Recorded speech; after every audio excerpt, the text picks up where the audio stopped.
Dead writer. The voices are troubling. I took a break from writing. I had made it to the 3rd chapter without a drink or a smoke, and then that monkey started slapping me in the back of the head. I'm sure if I was a drug addict, he would have already had the needle primed and ready to go. After all, it's just a leading hand that helps you into the darkness.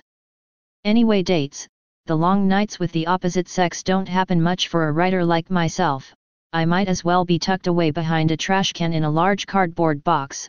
Yep, me and my typewriter and the voices, of course.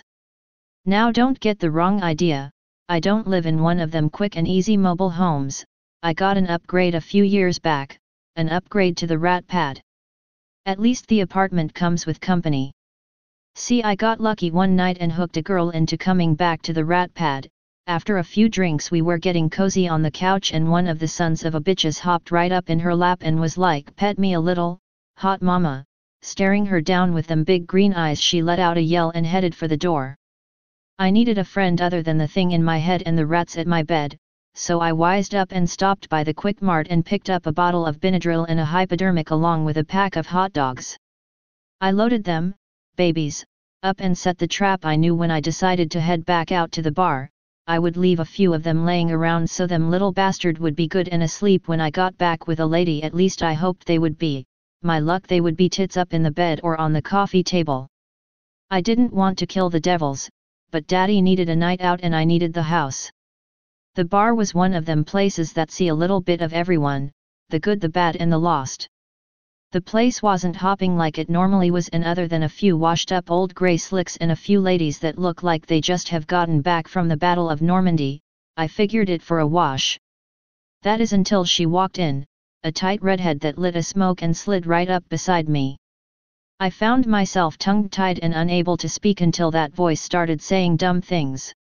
"Hey, buddy, when they're in heat, you got to stick it deep." I'm sure she thought I was a case when I downed my drink and smacked the side of my head, but sometimes it's the only way to knock it back to the grey matter in the back of my head. I looked over and said, "How's your night going?" She looked back as she sipped on her drink. "You a writer?" And then there was that bloody voice again, "You a hooker?" She almost spits out her drink all over the bartender who had been eavesdropping only steps away.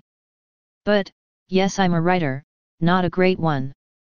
Maybe one day when hell freezes over. As you can see, I don't have a way with women and I'm sorry for the comeback. "It's fine," she said, and then she broke into something that flipped my night around. "I like a guy with a little fire behind his belt, and I guess it's fine. This is how you wrote it anyway." And just then I woke up to a large black rat licking me on the face. I guess the little devils figured out I was going to dose them, so they drugged me with the Benadryl. I really don't want to think about how they got it from the bottle to my cup.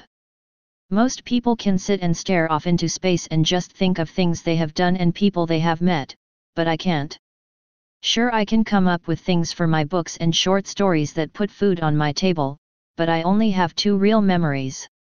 The first, I remember a woman, an older woman, sticking me in a large wet room only lit by a candle. The room smelled of rotten cardboard and wax. She and another person I didn't see close the door. From the other side I hear the sound of a hammer hitting nails. They were boarding me up in that room for some reason. And the second, a person I met gave me a typewriter, a Black Royal, the very one I am typing on now. When he handed it to me, he said to protect it, guard it with your life, for it will help you along your way in life. He was right. People buy my stories. I'm in a warm place and the rats give me guidance. I guess you could ask for more, but what more do you need? A roof over your head, food to eat and friends to talk to? But in a way I feel dead on the inside. I guess that's why they call me the dead writer on the street. Here comes the dead writer. What will he write today? You can hear the kids say.